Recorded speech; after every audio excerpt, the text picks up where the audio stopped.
Mahigit isang linggo bago ang undas, hinigpitan pa ng mga otoridad ang inspeksyon sa mga bus terminal alinsunod sa Oplan Biyaheng Ayos ng DOTR. Narito ang report.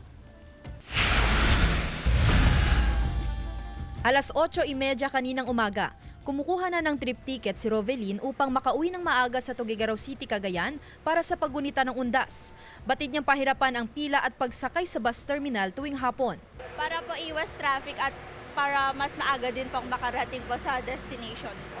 Mahigpit na nakabantay ang mga otoridad sa mga bus terminal upang matiyak ang Oplan Biyaheng Ayos ng Department of Transportation. Ininspeksyon ang roadworthiness ng mga bus at kondisyon ng mga driver at konduktor. Masasabi natin roadworthy yung mga, lalo na sa mga, dapat i-check po natin lalo yung mga ilaw, mga importante yung ilaw, brakes, mga ganyan po.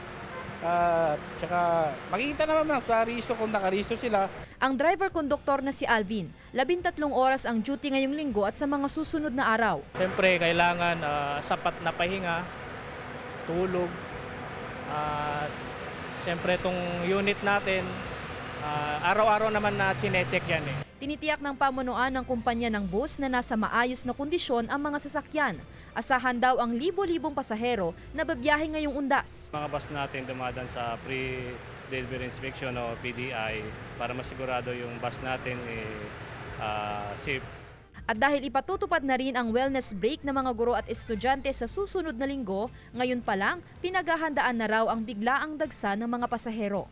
Kasama si Henry Dominsil, Sandy Salvacio, One North Central Luzon.